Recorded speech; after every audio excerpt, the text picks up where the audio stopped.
filmes, putain, tu passes devant. Le chrono est en rouge, donc... Bon bah écoute, charge de repassation, hein. Ah bah ouais, pas de soucis, ouais.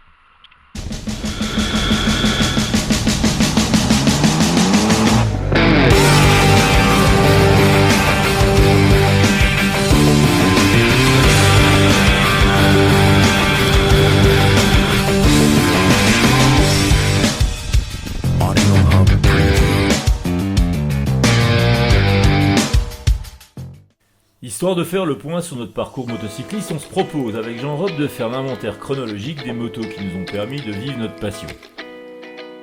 Et maintenant il faut le faire, parce qu'après, on s'en rappellera peut-être plus. Allez, c'est parti. Numéro 1.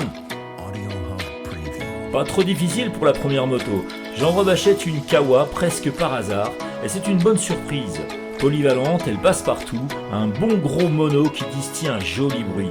Ça fait viril, en mode baroudeur. Numéro 2. Première moto pour moi, après le permis. Moto accessible et confortable, avec du caractère moteur. Un bicylindre en V très joueur et bien suffisant pour un jeune permis. En revanche, les freins n'étaient pas très mordants, anticipation indispensable. Numéro 3. Je voulais une routière avec un tarif contenu capable de m'emmener au travail tous les matins. J'ai opté pour la diversion, moteur très linéaire, puissance raisonnable et tenue de route correcte. En revanche, assez lourde de l'avant et bouffon du pneu, entraînant un léger guidonnage, mais rien de grave. Elle m'a accompagné quelques années. Numéro 4. À l'époque, la VFR était la référence des routières sportives. JR était parti voir un Monster Ducati et est revenu avec la RC36. Moins de 3000 km au compteur, une affaire. C'est une super bécane, allonge moteur, précision dans les courbes, équilibré et freinage progressif. La position était un peu fatigante sur les longs trajets, notamment au niveau des poignets. Pour des raisons diverses, petite coupure moto classique. Numéro 5. Grâce à Pierre, un copain, j'ai acquis cette Ténéré, moto qui respire l'évasion. Le Dakar, Cyril Neveu attendant Oriol, un sacré beau jouet pour 900 € seulement. C'est mon premier trail. Je découvre que finalement, c'est pas si mal les trails. Maniabilité, légèreté, qui permet les erreurs, serait-ce la moto idéale? Moto très sympa à l'usage, mais pas assez puissante. Lors des balades en groupe, je suis très souvent au rupteur. C'est avec elle que je suis allé mettre les pneus en off-road pour la première fois, avec Pierre. Numéro 6. Cette moto, cet ancêtre, a été récupérée par Jean-Rob. Elle allait être jetée. Récupérée, dossier pour obtenir la carte grise.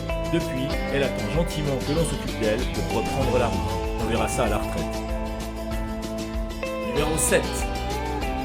La mère de toutes les Yamaha modernes, la moto de tous les superlatifs, la plus puissante moto japonaise en 78, moto à cardan. Moi je l'appelais la cuisinière car à l'arrêt, il fallait avoir bien déjeuné pour la déplacer. En revanche, très agréable à rouler, rien à lui reprocher. Une moto cool. Numéro 8. Un de nos projets non aboutis. Enfin, plus précisément terminé par quelqu'un d'autre. Acheté pour une transformation café racer, mais pas le temps, pas le niveau, donc revendu. Mais le résultat final est très sympa. On décide de revenir à la moto plus fiable pour tailler la route et le projet de road trip commence à émerger. Numéro 9. Une envie de maxi trail. Je fais rapidement le tour des forces en présence et j'opte pour cette moto qui coche toutes les cases. Moteur linéaire, c'est une VFR, facile à prendre en main et elle en impose à un tarif acceptable. C'est avec cette moto que nous sommes partis dans les Alpes. Elle a bien fait le job, confortable sur les longs trajets, rien à dire, si ce n'est une masse un peu élevée qui m'encouragera à changer.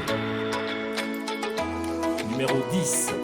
Après avoir roulé avec la GSA 2000 sur le road trip des Alpes du Nord et mesuré tous les avantages du flat, en rentrant, l'affaire était entendue, il en fallait une à Jean-Rob. Il recherchait une version basse pour son M75, il a trouvé un modèle 2015 avec les 3 packs, équilibré, coupleuse, du bonheur. Numéro 11.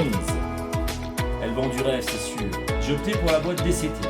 Quel confort d'utilisation au quotidien. Le moteur fait généreusement le travail et, assisté du double embrayage, l'agrément est au top. Numéro 12. La moto de Bill. Je lorgnais dessus depuis quelques années. Le Flat Twin, centre de gravité très bas, c'est un vélo. Je comprends enfin pourquoi Bill ne ferait jamais. Pas besoin, ça passe, disait-il. Le moteur est très coupleux, la protection est adaptée à mon 1m85. En résumé, elle est facile. Pour l'instant, on en est là. Et on est pas mal.